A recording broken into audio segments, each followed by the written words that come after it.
Well, we had snow overnight in Calgary. It's a beautiful, beautiful morning, Saturday, right before Christmas. And just as I suspected, lots of people decided to stay home for breakfast. And I decided to come out and see if I can make a couple of bucks, for gas and beer. And guess what? For the first time, maybe okay, where are we looking here? This is where my camera is. Sorry, guys. I have to look straight into the camera, which for me is to the left.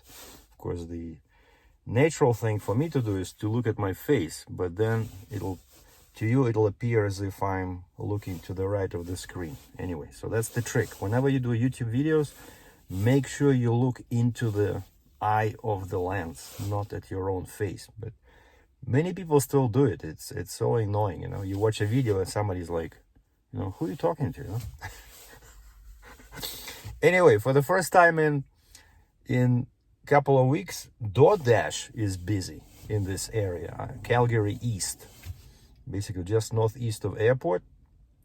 And one thing about DoorDash is definitely they pay way better than Uber. Uber has more orders, but DoorDash is way better for drivers, And so I was focusing on areas where DoorDash shows, you can go.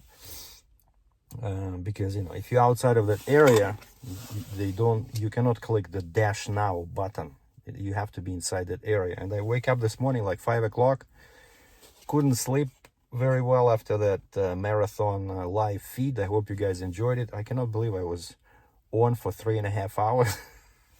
Drank a bottle of wine, but it was all good. And so I decided to come out. Didn't do any exercises today, felt lazy. And right away I started getting orders from DoorDash, like $4, did like very short trips, but $4. I would never take it, but the big difference between DoorDash and Uber is that DoorDash rewards you when you take more orders. Like I was at 46% my acceptance rate. So basically I was accepting only 46% of the orders they were offering me. And there's a message on the screen says your acceptance rate 46%. Bring it up to 50 to get higher paying orders. And so I did this too, and right away it shows me 50 after only 2 orders, because I didn't do so much work for DoorDash. Mostly it's Uber, right? Because DoorDash is never too busy. Because here we are in Canada, right? So most people use either Uber or Skip the Dishes, because Skip the Dishes, it's a Canadian company, and many people feel kind of like patriotic about this. And of course DoorDash is American, but I like it because it's better system, And so yeah, as soon as I did those 2 small orders, like somebody ordered some McDonald's, and just like a kilometer driving, there's a McDonald's right in my area there. Very easy, and the guy came out. Like, I hate delivering to apartment buildings because it's hard to get into the building. They have to give you a code. Half of the time it doesn't work. They give you a wrong code, or they give you a number of the apartment. You cannot just enter the apartment number. It has to be a special code, right?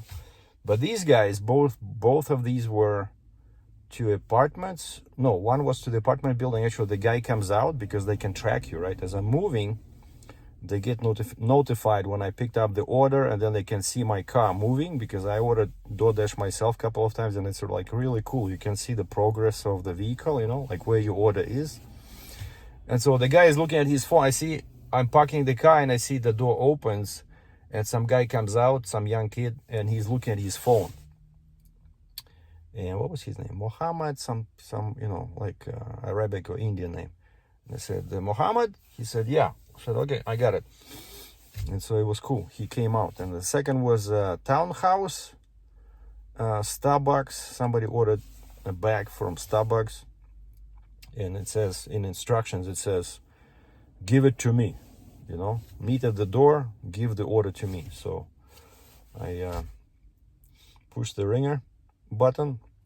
Some young lady comes out. I give her give her the bag. I say, you know, enjoy, Merry Christmas. No response. And then I realize she's Indian. I don't know if they celebrate Christmas. I have no idea, right? So, but she didn't say anything. And then the last one I did in 1 hour.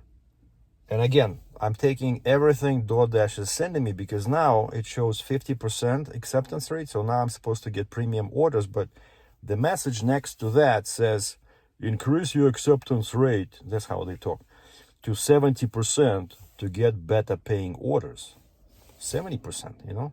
So now I'm taking everything from DoorDash. I trust them. Basically, I'm doing an experiment.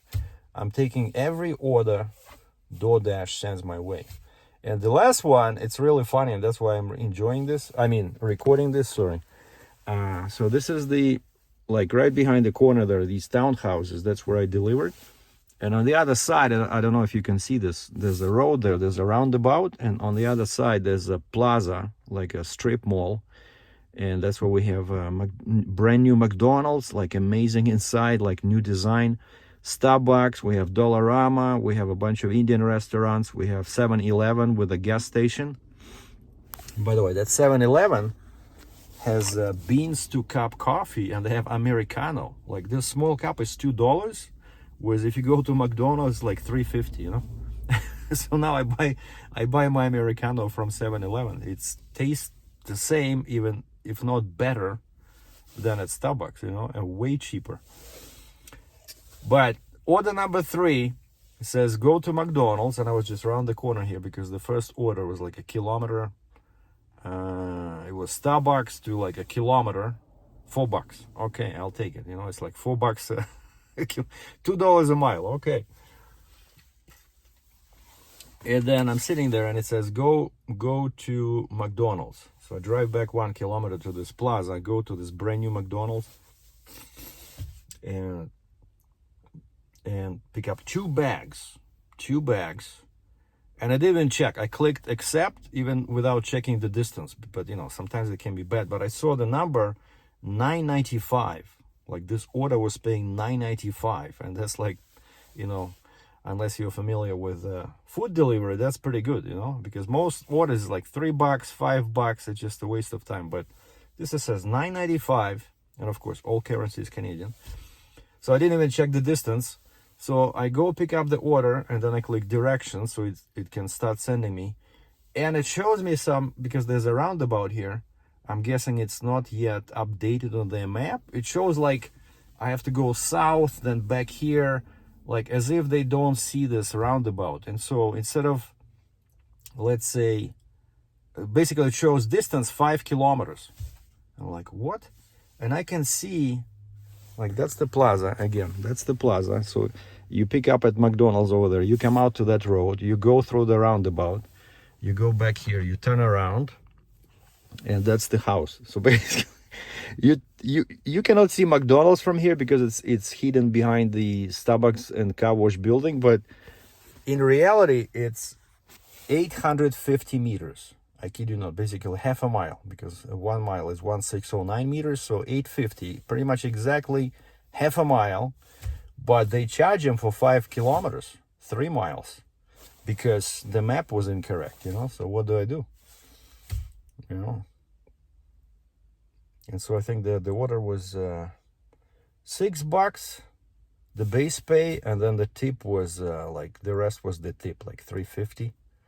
So they should have paid like $4 because it's so close, but they charge them double, you know. But what am I gonna do? But I did notice, yeah, there was some issues with this roundabout on the map that the DoorDash is using. Uber is more, I think their maps are more precise, and actually in Uber, when you go into settings, you can choose which map you're using. You know, they even give you Waze. So you can use Waze, you can use Google Maps outside of the app, or you can use Google Maps inside the app. And so I experimented with all of those, and I found that it's better when you use Google Maps inside the Uber app, because then it's all seamless. You know, when you arrive, you can look at the order, you know, it's right inside there on the same screen, like at the bottom. Whereas if you go outside of the app, and you're on Google Maps, then you have to close that one, you know, go back. So, but these guys, yeah, they're oh, a Challenger, man. The guy's driving a Challenger, black Challenger in the snow. I missed that car. But again, if I had kept that Challenger or Hellcat, there's no way I would be able to do this, you know, because the fuel economy is bad and you don't want to put kilometers on an expensive car, right? At least with the Jeep, you know, when you feel like it, like on the weekend or something, you can go and, you know, make a couple of bucks. Like, there's nothing wrong with that, right?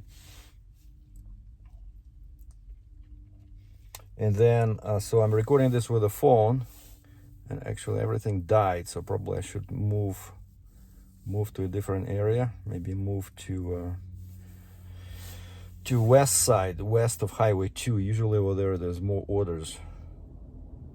But many restaurants are still closed. They open usually 10:30, 11:30. But yeah, I want to make like at least like $100, you know, just to cover the gas, because in the morning I decided to get 91 gas, and actually prices now are super good. Regular was $1.16 Canadian per liter, whereas 91 was $1.40. But I noticed long time ago that my car really likes premium gas. Like, honestly, I'm not BSing you. I could feel the difference how the car picks up speed, you know, from lights. With 87, it's a bit sluggish, you know, until you reach like 50 kilometers. After that, it becomes quick. But 91, way better. So now it's only $1.40. So what is that? $1.40 Canadian times, I'm guessing, almost 4. What is it, like 5.60 Canadian per gallon US? So it's probably like $3. I'm guessing $3.50 per gallon US. $3.50 US per gallon, which is not too bad for a premium gas. So anyways, I'm gonna show you guys, maybe I'll start my little dash cam. Really love this thing, so I did a review of this. If you want to check it out, look at the past videos. Works really well, and there's you can actually tilt the lens, you know, because before it was showing too much of a hood, so I tilted it upwards, and the exposure works nice. You know, it's not too black, not too dark like some of these dash cams there, you know, can be either over, you know, highlights, you know, blown, stuff like that. But yeah, what a beautiful morning, you know. Light snow, not too bad, and I really enjoy my Jeep on these roads. And the winter tires, man, I would never spend another winter without winter tires.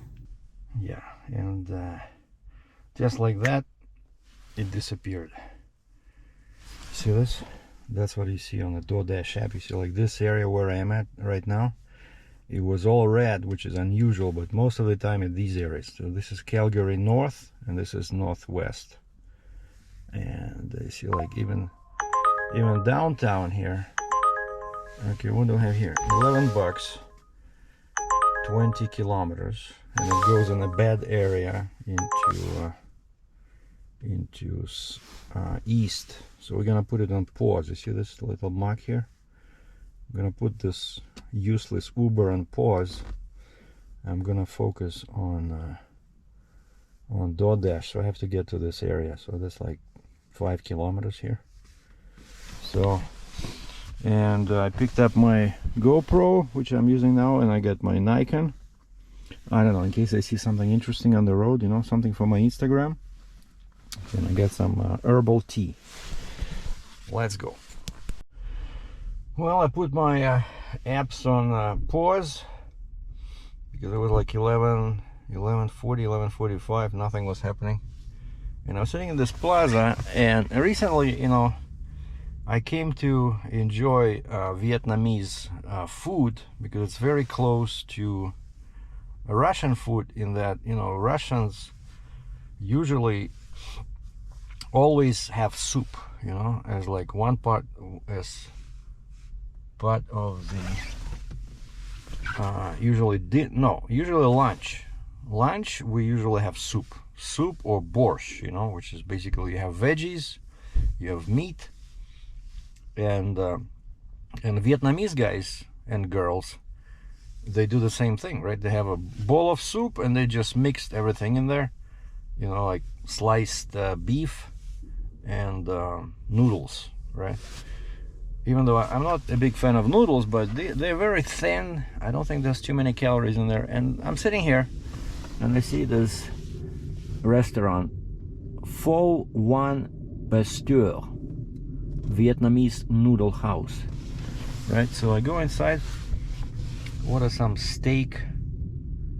Basically it's like soup with, you know, kind of like beef, it's just they call it steak, but basically pieces. Like very nice. Interior is super great. It looks like a brand new restaurant. So I showed them, I said I give you a good review, because it was like pretty much empty. I was the first customer, and then 2 or 3 more couples came in. Yeah, the food is really good, and I really like it when you don't have trouble finding parking. Even though this plaza is usually very busy, but because it's you know, it's a big place, you can always find something. Because, you know, some restaurants, yeah, you go and then there's no parking, especially downtown.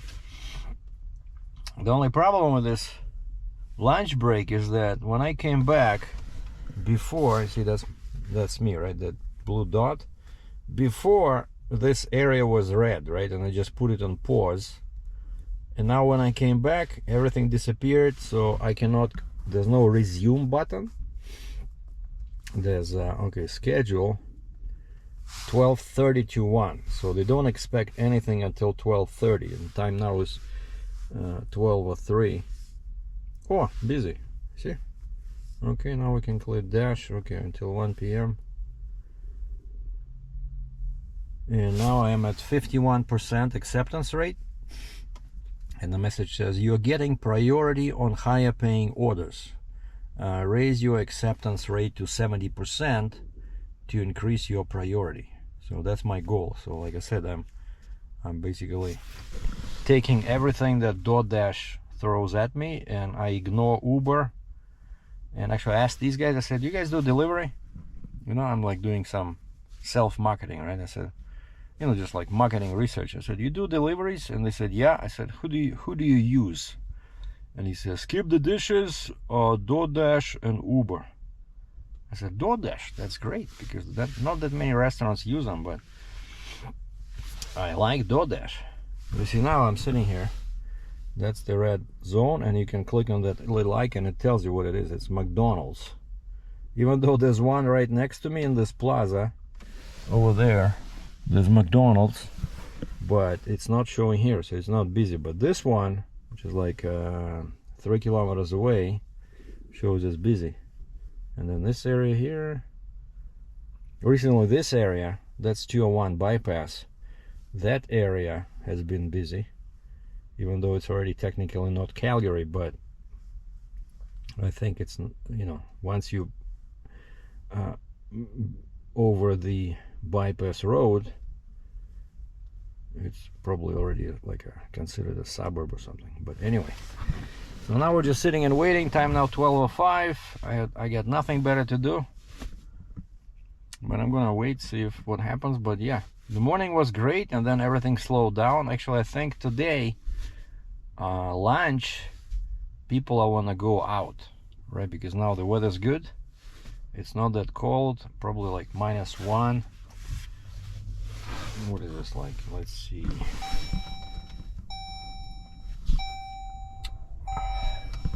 Zero. So 32F, 273 Kelvin. Okay. I know some guys will get a kick out of it that I'm using Kelvin, but Kelvin is like super easy. Like it's 0 Celsius is 273 Kelvin. You know, and so all you do is just you either add or subtract. So for example, plus 10 Celsius is 273 plus 10, 283. Or if it's minus 10 Celsius, it's 273 minus 10, 263, right? So you don't have to use complicated formulas like with Fahrenheit, right? Because Fahrenheit, 10 degrees Celsius is 18 degrees Fahrenheit, and you start not from 0, but for some reason from 32, right? So I already know plus 10 Celsius is 50 F, because 10, you add 10 over here, you add 18 over there. But it's so complicated, you know. With Kelvin, you know, universal, especially since, you know, I'm a photographer. Kelvin is what they use, you know, if you want to use custom white balance when you shoot a picture, you can actually adjust it by Kelvin, because Kelvin is used for the temperature of the light, you know, which sounds a bit weird, but, you know, basically I think what sunlight is like 6,000, daylight 6,000, and then you can decrease it to 4,000, 2,000, like you can play with colors, you know. And it's all using either Kelvin, or you can just use, you know, cloudy, sunny, stuff like that.